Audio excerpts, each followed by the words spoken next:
చెప్పండి. ఆమ్, ఇటు అజిత్ పవార్ ఇక లేరు అన్నట్టుగా అధికారికంగా ప్రకటించినట్టు తెలుస్తోంది. క్రాష్లో ఎవరు కూడా లేరు అన్నట్టుగా తెలుస్తోంది. క్రాష్కు సంబంధించి అసలు మెయింటెనెన్స్ లోపమా లేకపోతే ఏంటి, మహారాష్ట్ర ప్రజలు ఎలా రియాక్ట్ అవుతున్నారు? అప్డేట్స్ ఏంటి శివ?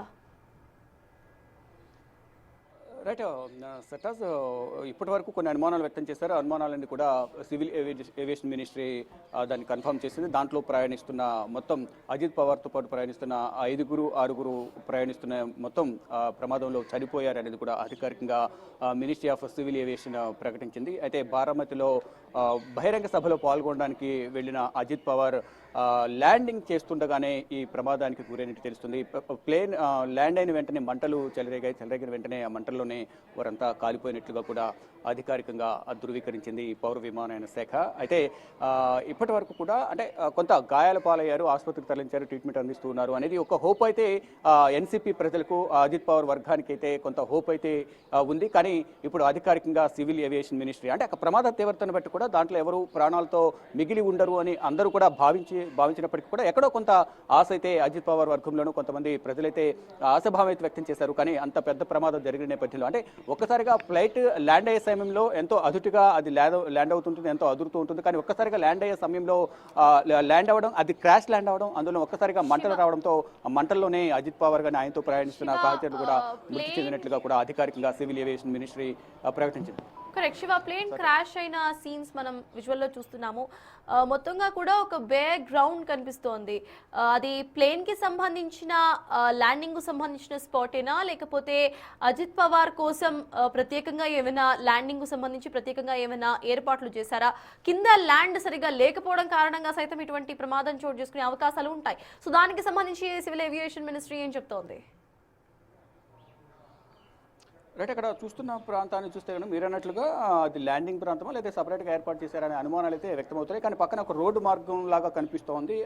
దాని మీద ముందు ప్లేన్ ల్యాండ్ అవ్వడానికి రన్వే మీద ల్యాండ్ అవుతుంది కాబట్టి అక్కడ ల్యాండ్ అయ్యి ముందుకు అనేది వెళ్లాల్సి ఉంటుంది. కానీ అక్కడ క్రాష్ ల్యాండింగ్ అనేది మిస్ ల్యాండింగ్ చేశారా లేదా అక్కడ సపరేట్గా ఏమైనా రన్వే లాంటిది ఏమైనా ఏర్పాటు చేశారా, అంటే చిన్న విమానం కాబట్టి మినీ విమానం కాబట్టి అక్కడ వేరే ఏమైనా ఏర్పాట్లు చేశారా అనేది కూడా ఇంకా అధికారికంగా అయితే తెలియాల్సి ఉంది. కానీ అక్కడ ఉన్న చూస్తున్న పరిసర ప్రాంతాలు కానీ అక్కడ ఉన్న ఆ చెట్లు కానీ ఆ విమానం పడిపోయిన తీరు కానీ ఎంతో లోయలో పడిపోయినట్లుగా కూడా మనకి ఇక్కడ పైన ఉన్న ప్రదేశానికి ఆ విమానం పడిన ప్రాంతాన్ని కనుక చూస్తే కనుక కొంత మిస్ ల్యాండింగ్ చేశారా, అంటే ల్యాండింగ్ చేయడంతో సరిగా ల్యాండింగ్ చేయలేదా లేదా అక్కడ రన్వేనా కాదా అనేది కొన్ని అనుమానాలు కూడా వ్యక్తమవుతున్నాయి. వీటన్నిటి కూడా మరి కాసేపట్లోనే డౌట్స్ అని కూడా రివీల్ చేసే అవకాశం అయితే కనిపిస్తోంది. సివిల్ ఏవియేషన్ మినిస్ట్రీ మాత్రం దీన్ని అధికారికంగా కూడా ప్రకటించింది. దీనిపై ఇప్పటికే అందరూ కూడా రాజకీయ ప్రముఖులందరూ కూడా సంతాపం వ్యక్తం చేస్తున్నారు. ఇప్పటికే సుప్రియ సూలే, శరద్ పవార్ కుమార్తె అజిత్ పవార్, శరద్ పవార్ గతంలో ఇద్దరు కలిసి ఉండేవారు. అజిత్ పవార్ శరద్ పవార్ అన్న కుమారుడు కావడంతో ఇద్దరు కూడా మొదటి నుంచి కూడా ఎన్సీపీలో ఉన్నారు. కానీ ఇటీవల కూడా కొన్ని చర్చలు అయితే జరిగాయి.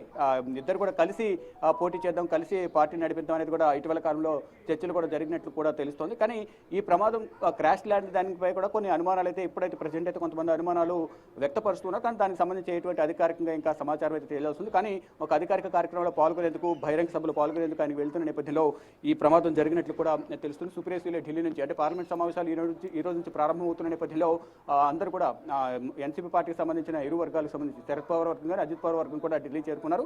అయితే ఈ ప్రమాదం జరిగిన వెంటనే విషయం తెలుసుకున్న వెంటనే సుప్రియ సూలే, మరోవైపు అజిత్ పవార్ భార్య కూడా ఈ బారామతికి బయలుదేరారు. ఢిల్లీ నుంచి సుప్రియ సూలే, అక్కడ మహారాష్ట్ర నుంచి సునేత్ర పవార్, వీరంతా కూడా ఇటు మహారాష్ట్ర మరోవైపు బారామతి ప్రాంతానికి డెడ్ బాడీ ఎక్కడైతే హాస్పిటల్ తరలించారో అక్కడికి వెళ్లేందుకు కూడా ఢిల్లీ నుంచి బయలుదేరినట్టు కూడా తెలుస్తోంది. మొత్తంగా చూసుకుంటే ఈ ప్రమాదం అనేది మొత్తం అందరి రాజకీయ వర్గాల్లో విషాద ఛాయలు నింపింది. ఇటు కుటుంబ సభ్యులు కూడా తీవ్ర కన్నీటి పర్యంతం అవుతున్నారు. అంటే ఇద్దరి మధ్య విభేదాలు ఉన్నప్పటికీ, శరద్ పవార్కు అజిత్ పవార్కు మధ్య విభేదాలు ఉన్నప్పటికీ కూడా కలిసికట్టుగా అధికారిక కార్యక్రమాల్లో పాల్గొనకపోయినప్పటికీ కూడా ఇటు కుటుంబ సభ్యులు నిర్వహించిన శుభకార్యాల్లో అందరూ పాల్గొనేవారు. ఇక రాజకీయాలు వేరు, కుటుంబం వేరు అనేది కూడా వారు భావించి ఇటు కుటుంబ కార్యక్రమాల్లో శుభకార్యాలు పాల్గొనేవారు. అయితే ఇటీవల కాలంలో రెండు పార్టీలు కలిపి ముందుకు తీసుకువెళ్లాలని కూడా చర్చలు కూడా జరిగినట్లు కూడా తెలుస్తుంది. గతంలో 1991 నుంచి కూడా ఆయన శరద్ పవార్ ఏర్పాటు చేసిన పార్టీ ఏదైతుందో ఎన్సీపీ, పార్టీలో కొనసాగుతూ ఉన్నారు. ఇప్పుడు మధ్యలో కొంత రాజకీయ పరిణామాలు కానీ ఇద్దరి మధ్య విభేదాలు రావడం వల్ల కానీ ఆయన పార్టీని వీడి వేరే పార్టీకి వెళ్లాల్సిన పరిస్థితి అయితే కనిపిస్తోంది. మొత్తంగా చూసుకుంటే ఎక్కడికక్కడ ఈ పార్టీని బలోపేతం చేసుకుంటూ ఆయనకంటూ ఒక ప్రత్యేక గుర్తింపును ఆయన తీసుకుని వచ్చారు. ఇక ట్విట్టర్ వేదిక ఒక్కొక్కరుగా కూడా స్పందిస్తున్నారు. సివిల్ ఏవియేషన్ అయితే అధికారికంగా దీని గురించి స్పందించింది. ఇక శరద్ పవార్ అన్న కుమారుడు అజిత్ పవార్ రాజకీయాల్లోకి రావడంలో అజిత్ పవార్ కూడా కీలక పాత్ర, అదే శరద్ పవార్ కీలక పాత్ర వహించారు. ఇప్పుడు దాదాపు అన్ని మంత్రివర్గాలు కూడా అందరి మంత్రివర్గాలు కూడా ఆయన ఉప ముఖ్యమంత్రిగా పనిచేశారు. అంటే మహారాష్ట్రకు అత్యధికంగా 6 సార్లు ఉప ముఖ్యమంత్రిగా పనిచేసిన అనుభవం అనేది ఆయనకుంది. ఇది పృథ్వీరాజ్ చౌహాన్ కానీ, దేవేంద్ర ఫడ్నవీస్, ఉద్ధవ్ ఠాక్రే, అలాగే ఏక్నాథ్ షిండే మంత్రివర్గాల్లో కూడా ఆయన పనిచేశారు. ఇక 2023లో శరద్ పవార్ నేతృత్వంలో ఎన్సీపీ నుండి ఆయన విడిపోయి సపరేట్గా పార్టీ పెట్టుకున్నారు. సపరేట్గా ఎన్నికల గుర్తును కూడా ఆయన సంపాదించుకున్నారు. తర్వాత బారామతి నియోజకవర్గానికి ప్రాతినిధ్యం వహిస్తూ ఉన్నారు. అదే బారామతి నియోజకవర్గంలో బహిరంగ సభలో పాల్గొనేందుకు వెళ్ళిన నేపథ్యంలో అక్కడనే ఈ విమాన ప్రమాదంలో ప్రాణాలు కోల్పోవాల్సిన పరిస్థితి అయితే ఏర్పడింది. ఇక ఆయన 2024 నాటికి అంటే 65 అంటే దాదాపు 67 ఏళ్ల వయసు కలిగి ఉన్నారు. 1959లో జూలై 22, 1959లో ఆయన జన్మించారు. ఆయన మొత్తం కూడా రాజకీయ జీవితం అంతా కూడా ఎంతో విజయాలు సాధించారు. రాజకీయ అనుభవం కానీ ఆయన రాజకీయ అనుభవంతో మహారాష్ట్ర కూడా ఎంతో ఆయన ప్రాంతాలు కానీ ఇక ఇతర ప్రాంతాల్లో కూడా ఆయన అనేక అభివృద్ధి కార్యక్రమాలు చేపట్టారనేది కూడా చెప్తూ ఉన్నారు.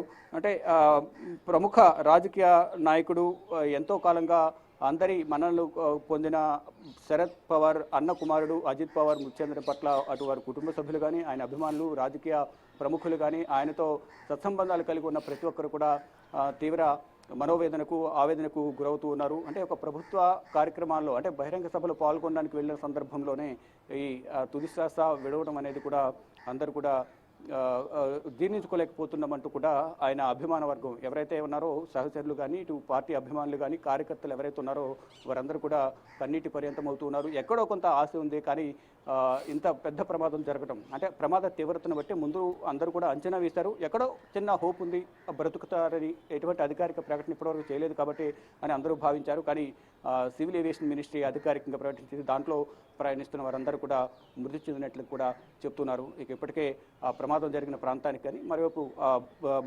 మృతదేహాలన్నింటి కూడా డెడ్ బాడీస్ని సమీపంలోని ఆసుపత్రికి తరలించారు. వారి కుటుంబ సభ్యులకు వారి అందరికీ కూడా హ్యాండ్ ఓవర్ చేసేందుకు ప్రయత్నాలు చేస్తున్నారు. ఈ నేపథ్యంలోనే ఇటు అజిత్ పవార్ను ఏదైతే ఆసుపత్రికి తరలించారో అక్కడికి ఇప్పటికే వారి కుటుంబ సభ్యులు కొంతమంది చేరుకున్నట్లు కూడా తెలుస్తుంది. మరోవైపు సుప్రియా సూలే కూడా ఢిల్లీ నుంచి బారామతి బయలుదేరారు. వారితో పాటు ఎన్సీపీ అలాగే ఇతర పార్టీలకు సంబంధించిన ఆయనతో సత్సంబంధాలు కలిగి ఉన్న నేతలందరూ కూడా అక్కడికి చేరుకుంటూ ఉన్నారు. అయితే ఈ ప్రమాదం ఎలా జరిగింది, ఏంటి, సాంకేతిక లోపమా, ల్యాండింగ్ చేసే సమయంలో ఏమైనా తప్పిదాలు ఉన్నాయా, ఏం జరిగింది అనేది కూడా ఇంకా అధికారికంగా తెలియాల్సి ఉంది. సటాస్ కరెక్ట్. సో బారామతి ఎయిర్పోర్ట్లో క్రాష్ ల్యాండింగ్ అనేది ఇందాక మీరు చెప్పినట్టు ఫాల్స్ ల్యాండింగ్ ఏమైనా చోటు చేసుకుందా అనేది major question. At the same time సాంకేతిక లోపం, ప్రైవేట్ ఇటు స్టేట్కు సంబంధించిన ఒక ప్రైవేట్ చార్టర్డ్ ఫ్లైట్ కనుక దానికి సంబంధించి ఇటు చార్టర్ ఫ్లైట్కు సంబంధించిన కంపెనీ ఏమైనా స్పందించే అవకాశాలు ఉన్నాయనుకోవాలా? బ్లాక్ బాక్స్ ఎప్పటి వరకు ఇటు ఏవియేషన్ మినిస్ట్రీ తీసుకునే అవకాశం ఉందనుకోవాలి? రైట్, ఒక్కొక్కటికి కూడా దీనికి సంబంధించి దర్యాప్తు కొనసాగే అవకాశం అయితే కనిపిస్తుంది. ముందుగా వారి ప్రమాదం జరిగిన వెంటనే వారిని ప్రాణాలు రక్షించే క్రమంలో అందరూ కూడా ముందు దానిపైన దృష్టి సారించారు. దానిలో భాగంగా వారందరినీ కూడా ఆసుపత్రికి తరలించినప్పటికీ కూడా సంఘటనా స్థలంలోనే వారందరూ చనిపోయారు అనేది ముందుగా కొంత సమాచారం అయితే అందుతుంది. కానీ దానికి సంబంధించి ఎటువంటి అధికారిక ప్రకటన అంటే ముందు ఆసుపత్రికి తీసుకెళ్ళిన తర్వాత ట్రీట్మెంట్ ఇచ్చిన తర్వాత బ్రతికే ఛాన్సెస్ ఉండే అవకాశం ఉంది అనేది కూడా వారు భావించి దానికి సంబంధించి ఆసుపత్రికి తీసుకెళ్లిన తర్వాత అధికారికంగా వారందరూ కూడా వైద్యులు ధృవీకరించిన తర్వాత వారి కుటుంబ సభ్యులకు అటు అధికార యంత్రాంగానికి సమాచారం ఇచ్చిన తర్వాత వారు సివిల్ ఏవియేషన్ డిపార్ట్మెంట్కు సమాచారం ఇచ్చారు. వారు అధికారికంగా ఈరోజు ప్రకటించారు. అయితే దాంట్లో బ్లాక్ బాక్స్, మీరు అన్నట్లుగా దాంట్లో బ్లాక్ బాక్స్ ఉంటుంది. దాంట్లో సమాచారం కూడా సేకరించే అవకాశం అయితే కనిపిస్తుంది. సమాచారం అయితే కనిపిస్తుంది. అంటే ముందు దాంట్లో ఎంతవరకు ఏం జరిగింది, ప్రమాదం జరిగే సమయంలో అటు అజిత్ పవార్ కానీ ఆయనతో పాటు ప్రయాణించిన వారు కానీ పైలట్ కానీ ఏమైనా మాట్లాడారా, ప్రమాదం జరిగే సందర్భంలో అటు ఏటీఎస్ ఎయిర్ ట్రాఫిక్ కంట్రోల్కు ఏమైనా సమాచారం అందించారా ప్రమాదం జరిగే సమయంలో అనేది కూడా తెలియాల్సి ఉంది. అయితే దీనికి సంబంధించి అందరూ కూడా బ్లాక్ బాక్స్ పైన అందరూ దృష్టి సారించారు. మీరు అన్నట్లుగా ఇప్పుడు బ్లాక్ బాక్స్లో ఏమైంది, ఏం మాట్లాడారు, ప్రమాదం జరిగే సమయంలో వారు ఏమైనా మాట్లాడారా ఏటీఎస్తో కానీ ఏటీసీతో కానీ మరోవైపు ఇతర వారు ఏమైనా మాట్లాడుకున్నారా ఏంటి అనేది కూడా దాంట్లో రికార్డ్ అయ్యే అవకాశం అయితే కనిపిస్తోంది. దాంట్లో ఉన్న సమాచారం మేరకు అధికారికంగా అసలు ప్రమాదానికి గల కారణాలు ఏంటి అనేది కూడా తెలిసే అవకాశం అయితే కనిపిస్తుంది. ప్రజెంట్ అయితే దాంట్లో శిథిలాలను ఇక్కడ తొలగిస్తున్నారు. ఆ బ్లాక్ బాక్స్ను అధికారులు ఇటు ఫోరెన్సిక్ టీం కానీ ఇటు ఏవియేషన్ డిపార్ట్మెంట్ సంబంధించిన అధికారులు అక్కడ చేరుకునే బ్లాక్ బాక్స్ను స్వాధీనం చేసుకున్న తర్వాత దాంట్లో నిక్షిప్తమై ఉన్న సమాచారం ఏదైతుందో దాన్ని అధికారికంగా దాని నుంచి తీసుకున్న తర్వాత అధికారులతో చర్చించిన తర్వాత అధికారికంగా దాన్ని ప్రకటించే అవకాశం అయితే కనిపిస్తుంది. కానీ ఈలోపు ఇటు అజిత్ పవార్కి సంబంధించిన అంత్యక్రియలు కానీ ప్రమాదానికి గల కారణాలు ఏంటి అనేది వివిధ కోణాల్లో కూడా దీన్ని దర్యాప్తు చేసే అవకాశం అయితే కనిపిస్తోంది. ఇటు కుటుంబ సభ్యులైతే తీవ్ర ఆవేదన వ్యక్తం చేస్తున్నారు, కన్నీటి పర్యంతం అవుతున్నారు. ఇటు సుప్రీసులు ఇప్పటికే ఢిల్లీ నుంచి భారమతి బయలుదేరి వెళ్లారు. అజిత్ పవార్ కూడా ఇటు సంఘటన స్థలానికి అంటే ప్రమాదం జరిగిన ప్రాంతం నుంచి ఆసుపత్రికి తరలించారు కాబట్టి మృతదేహాలను అక్కడికి చేరుకుంటున్నారు ఒక్కొక్కరు. ఇటు ఎన్సీపీ కార్యకర్తలందరూ కూడా ఒక్కొక్కరిగా ఆసుపత్రికి చేరుకుంటూ ఉన్నారు. అక్కడికి వెళ్ళి తమ అభిమాన నేతను చూసేందుకు అందరూ కూడా కన్నీటి పర్యంతమవుతూ కూడా అక్కడికి సంఘటన స్థలానికి మరోవైపు కొంతమంది ఆసుపత్రికి వెళ్తూ ఉన్నారు. అయితే దీనికి సంబంధించి ఇప్పటికే సివిల్ ఏవియేషన్ ఒక ప్రకటన విడుదల చేసింది కాబట్టి మరోవైపు ఇటు దీనికి సంబంధించిన బ్లాక్ బాక్స్ సంబంధించిన దానిలో నిక్షిప్తమైన సమాచారాన్ని కూడా సేకరించేందుకు బ్లాక్ బాక్స్ని కూడా ఇటు అక్కడ ఉన్న విభాగం ఏవియేషన్ విభాగం కానీ ఫోరెన్సిక్ టీం కానీ వీరంతా కూడా వాటిని బ్లాక్ బాక్స్ను స్వాధీనం చేసుకుని దాని నుంచి సమాచారం సేకరించే అవకాశం అయితే కనిపిస్తోంది. ప్రజెంట్ అయితే మృతదేహాలన్నీ కూడా ఆసుపత్రిలో ఉన్నాయి. ఆసుపత్రిలో ఉన్న నేపథ్యంలో కుటుంబ సభ్యులు మరోవైపు అభిమానులు అందరూ కూడా ఒక్కొక్కరిగా అక్కడికి చేరుకుంటూ ఉన్నారు. ఇక మొత్తం విజువల్స్ అన్నీ కూడా హృదయ విదారకంగా అంటే వెంటనే ఫ్లైట్ క్రాష్ ల్యాండ్ అయిన వెంటనే ఒక్కసారిగా మంటలు వ్యాపించాయి. ఈ నేపథ్యంలోనే ఆ మంటల్లోనే వారంతా కాలిపోయినట్టు కూడా తెలుస్తుంది. అంటే ముంబై భారత్ అంటే చార్టెడ్ ప్లేన్ అది చార్టెడ్ ప్లేన్లో వెళ్ళారు. ఉదయం 8:45 సమయంలో ఈ ప్లేన్ అనేది క్రాష్ అయినట్లుగా కూడా తెలుస్తోంది. ఇంకా దీనికి సంబంధించి ఇంకా మరిన్ని సమాచారం తెలియాల్సి ఉంది, మరింత సమాచారం. అయితే డీజీసీఏ కూడా director general of civil aviation కూడా దీనికి సంబంధించి ఇంతకుముందు చెప్పినట్లుగా 5 చనిపోయారు. అంటే ఎవరైతే అజిత్ పవార్ ఉన్నారో అజిత్ పవార్తో పాటు మరో 4 మొత్తం 5 చనిపోయారు అనేది కూడా చెప్తూ ఉన్నారు. ఇంకా దీనికి సంబంధించి ఇంకా అధికారికంగా సమాచారం అయితే తెలియాల్సి ఉంది. అంటే అజిత్ పవార్తో పాటు మొత్తం దీంట్లో ఉన్న వారి ప్రయాణికుల వివరాలు కూడా ఇంకా తెలియాల్సింది. ఎవరెవరు వెళ్ళారు, అధికార యంత్రాంగమా, ఇంకా వారితో పాటు ఉన్న పార్టీలో కీలక నేతలు ఎవరైనా ఆయనతో పాటు జర్నీ చేశారా ఏంటి అనేది కూడా ఇంకా తెలియాల్సి ఉంది. అయితే ఇప్పటికే వారి అభిమానులందరూ కూడా సంఘటన స్థలానికి కొంతమంది వెళ్ళారు, మరి కొంతమంది ఆసుపత్రికి వెళ్ళి ఆయన చూసేందుకు వెళ్తున్నారు, మరి కొంతమంది వారి కుటుంబ సభ్యులను పరామర్శించేందుకు వారింటికి చేరుకుంటున్నారు. ఎప్పటికప్పుడు పరిస్థితులను శరద్ పవార్ పర్యవేక్షిస్తూ ఉన్నారు. సుప్రీం సూలే కానీ శరద్ పవార్ కుటుంబ సభ్యులందరూ కూడా అజిత్ పవార్కు సంబంధించిన విషయాలను ఎప్పటికప్పుడు అక్కడ అంటే ఆయన చనిపోయినప్పటికీ కూడా ప్రమాదానికి గల కారణాలు ఏంటి అనేది కూడా వివరాలు సేకరిస్తున్నారు. ఎవరెవరు ఆయనతో పాటు వెళ్ళారనే డీటెయిల్స్ కూడా వారి కుటుంబ సభ్యులు అజిత్ పవార్ కుటుంబ సభ్యులు కూడా సేకరిస్తూ ఉన్నారు. ఇక ఇంతకుముందు చెప్పినట్టుగా సుప్రీం సూలే సంఘటనా స్థలానికి వెళ్ళారు.